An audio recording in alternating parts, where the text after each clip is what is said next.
Good afternoon and welcome if you're tuning in now or joining us in the room heroically at the Politico Competitive Europe Week. My name's Douglas Busvine. I'm the trade editor at Politico and I'm here with our superstar trade reporters Camille Gies and Koen Verhelst.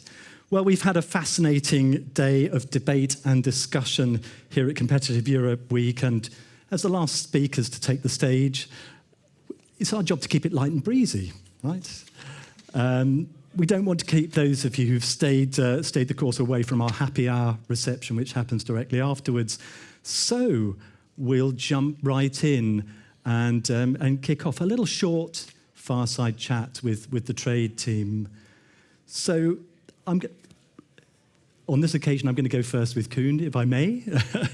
What are the biggest stories you're focusing on? What did you hear today that really caught your attention? What's keeping you busy? Well, it's of course the biggest trade investigation of all, what we call in Brussels the EV probe, the anti-subsidy investigation from the Commission into Chinese electric vehicles, which is coincidentally to some degree coming to an ultimate closing point at the end of the week on Friday, when when national experts from the member states are coming to Brussels to vote on this, barring any more postponements. You know, it's Brussels; it can always get postponed to some degree. This is the biggest thing that I've been working on over the last couple of months, and we just had the German ambassador on stage. Pretty much admitting that there will be an abstention from the member states as a whole, so meaning in effect that the Commission will win this vote, and that these duties will in fact get imposed on Chinese cars. So what does that mean? Are we going into a trade war, or what can we expect to come out of that? Well, the EU is being really careful, let's say, on not admitting that it's into a trade war. This is, of course, the way how China loves to play it. They're like, hey, look, it's the EU being tricky here, being aggressive, escalating. But there's actually quite a unique point in this situation where normally when you impose duties when you're the EU, you do not then keep talking about a solution. But in this case, they've offered the Chinese to keep negotiating even after the duties are imposed at the end of the month. So there is going to be a situation in the fall where we're going to go towards the new Commission, but at the same time there's this sort of eternal point at the horizon where there might be a deal between the Commission and the government of China. Right, fascinating. I mean, how important, Camille, is this for Ursula von der Leyen? You know, she announced this investigation just over a year ago. She's forming her second commission team now. You know, she's all about economic security. You know, what's at stake here? Yeah, so I think that if we zoom out a little bit, I think it's really sort of von der Leyen's credibility on economic security that are at stake, in the sense that obviously, you know, she announced it in her State of the Union, as everyone knows here last year, a big speech, very political. So I think it's quite the very first test, really, for the European Union economic security ambitions. And yeah, actually, von der Leyen also appointed her first trade and economic security commissioner, you know, a couple of weeks ago, Maros Šefčovič, in charge of the file. So that's going to be interesting to watch as well. Right. I mean, our focus was on trade today. We moved to economic security, and my little joke this morning was that we'll have to rebrand our newsletter to call it Morning Economic Security, not Morning Trade anymore. I mean, what do we, you know, as we look at von der Leyen's redesign of the Commission, the people she's putting in, and the hearings, you know, what can we expect? Will she prevail? Will we have a very strong Commission president, or maybe not? Exactly. We are expecting to have quite a... So, I mean, that's really the kind of new reconfiguration of the European Commission, right? Where von der Leyen is really sort of tightening her grip over power in this next in the next Commission, VDL 2.0. I think what's going to be interesting is that today we got the news that the Parliament's Conference of Presidents actually is informing the Conference of Presidents of the European Parliament of the start of the hearing would take place early November. So November 4th. So of course the Conference of Presidents can still change that, but we are looking likely to have a commission starting on December 1st. So that's also sort of breaking news. Yeah. Yeah, breaking news for today. And I think obviously, well, we haven't given up on free trade. There is a live negotiation, and I think we were talking in the break about sequencing. Can the Commission maybe do a Mercosur deal? We've got the G20 summit coming up. I know we've been waiting for this for 25 years, but we even had a French MEP saying today it's time to do it. So that's remarkable in its own right. Do you think a deal, at the G20 is doable, or do you think a slower progress towards a more firmly established Commission would be wise? What do you reckon? Yeah, it's a good question. So early next week, there is going to be a new round of negotiation between the chief negotiators of the EU and Mercosur countries in Brasilia. So I guess we'll have a sense of the progress there. I do think that a deal at the G20 is looking a bit optimistic in the sense that now Brazil is asking to impose some safeguards on European EVs. I mean, there are not loads of exports of European EVs into Brazil just yet, but it's sort of like putting this kind of safeguards around its market. So I do see still a lot of hurdles to be bridged. And France? I mean, does Emmanuel Macron still have the power to say no, or what do you reckon? I don't think so. Question. Yeah, the thing is that Macron obviously has been quite weakened after the French election. So I do think that it's going to be, they are coming to terms with the fact that they are not going to be able to come up with a blocking minority against the deal. And on the other side of the spectrum, you have von der Leyen, who just met on the margins of UNGA with all the UN General Assembly, with all the Mercosur leaders. So clearly she's, going forward with it.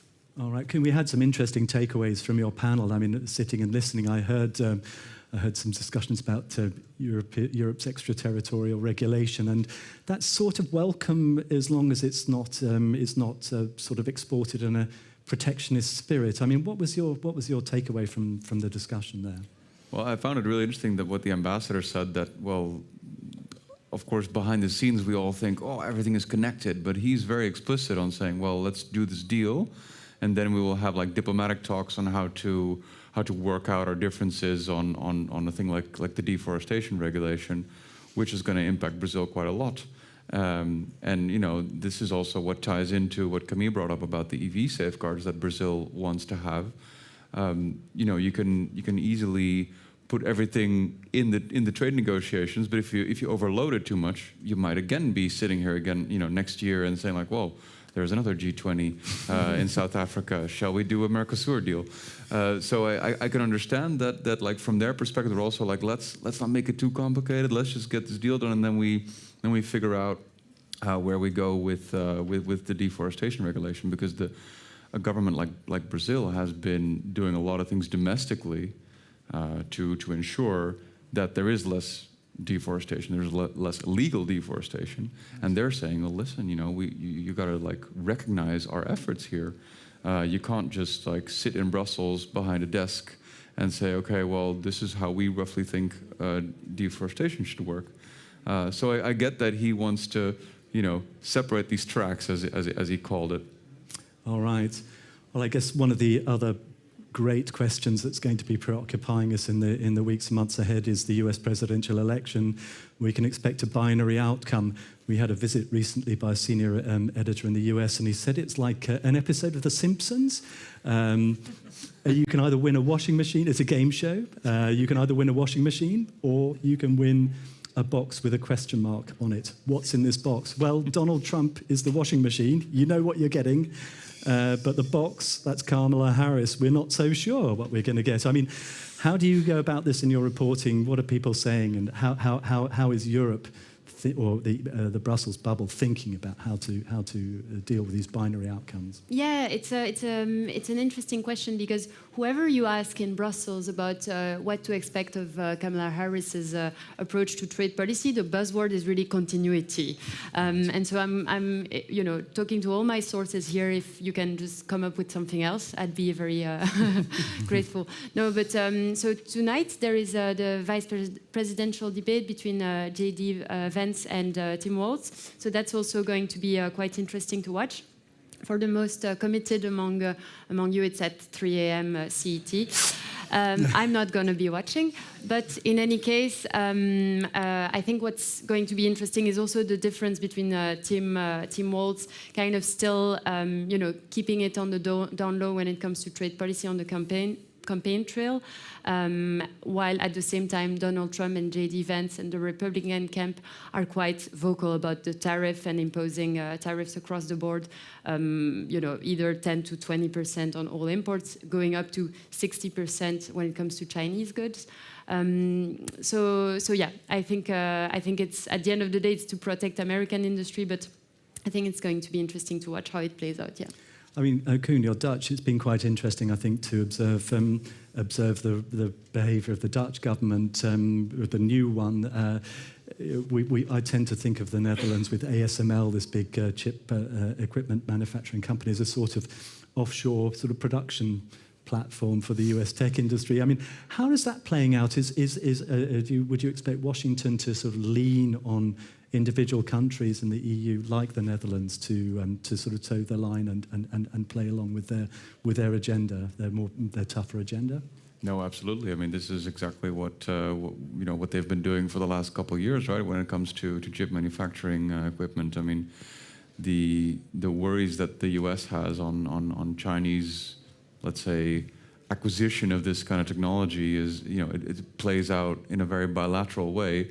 And the Dutch are stuck in a sort of, they would love to kick this up to the European level, and then in the council, nobody's picking up the phone. I was in one of the informal meetings of the trade ministers last year, when it had just been announced that there was going to be more restrictions from the Dutch side, and I asked the trade minister who was there, like, hey, listen, how are you gonna play this? Can you make this more international, be it within the EU, preferably, or perhaps on a export control level more internationally? And she was like, yeah, well, we would love to, but we can only put forward what we do and then hope that others follow that. So yeah, in a way, The Hague is a bit of like a vooruitgeschoven post, as we say in Dutch, like a pawn put right ahead of enemy lines in a way. And well, I mean, they are on the other end, they're really listening to ASML.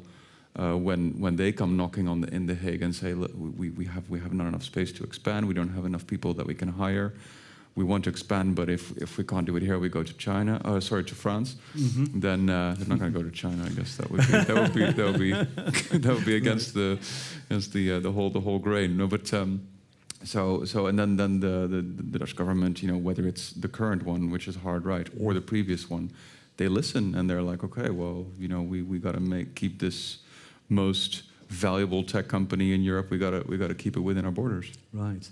And I suppose the last big picture question, we're going through a transition. It's tough times economically. I think, we feel it's a sort of zero-sum geopolitical world, not a free trading win-win world. Are we going into a trade winter, or what's your view on are we going to see a Fortress Europe take on new contours? Camille? Yeah, I think it's quite clear when you see von der Leyen's political guidelines, right? That her new economic foreign policy is going to be one, trade, second, economic security, and this kind of clean investments and partnership that nobody really knows what it is. So I think, as we've seen, there has been this push now on trade defense and on getting more cases one after the other by the European Commission. Koen is handling the EV case day in, day out. I think it's just a reflection of the bigger kind of geopolitics. Nobody is turning to the erosion of the multilateral trading order and so on. I think we are not quite there yet, but it's true that there is a bit of a more inward-looking trend that's taking hold in Brussels. And your thoughts, Koen?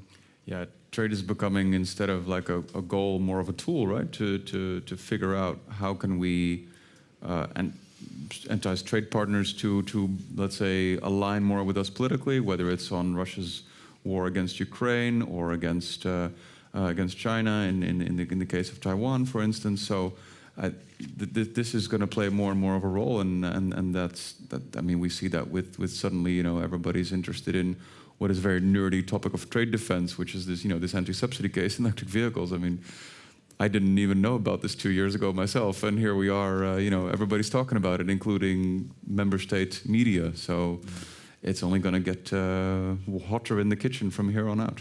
Okay, well, getting hot in the kitchen, but we are not going to get out of the kitchen. We're going to stay in there and take the heat. Thank you, Camille. Thank you, Koen. I will stay on stage to make a couple of concluding remarks, but please give my colleagues, my star trade team, a big round of applause. Thank you very much. Thank you. Thank you so much. Thanks. Thank you.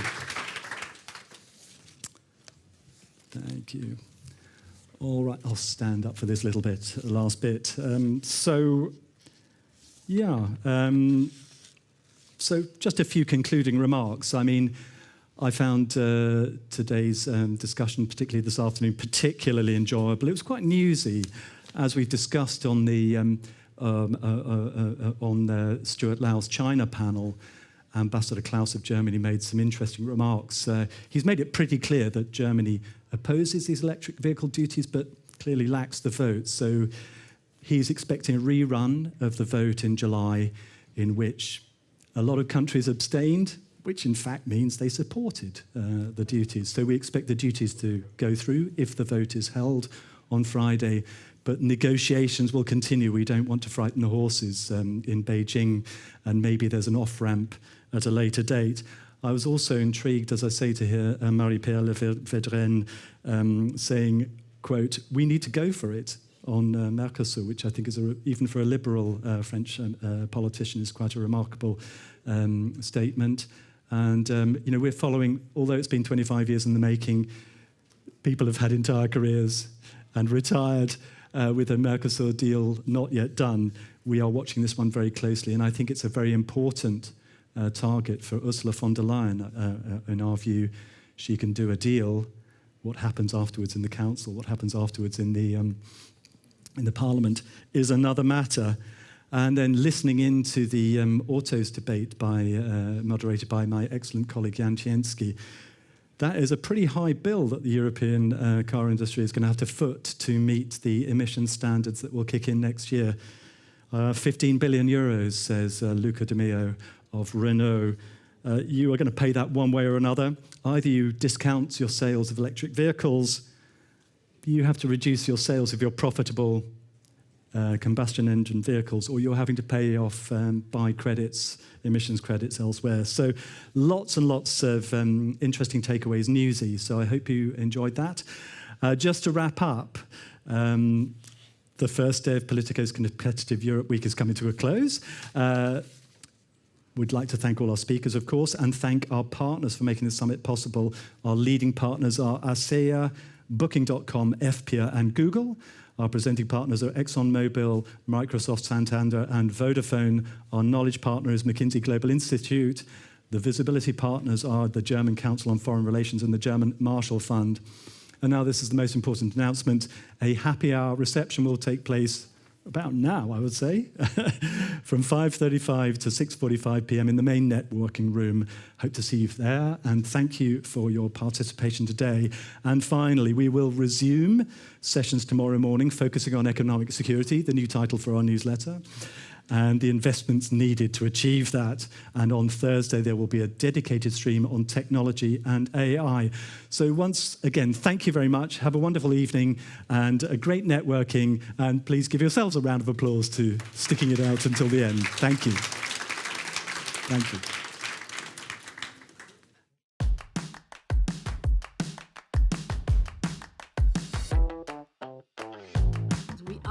United in diversity. We are very heterogeneous in our opinion. If we do not renew our partnerships with the rest of the world, Europe will not be relevant. We can make it if we are together as Europeans.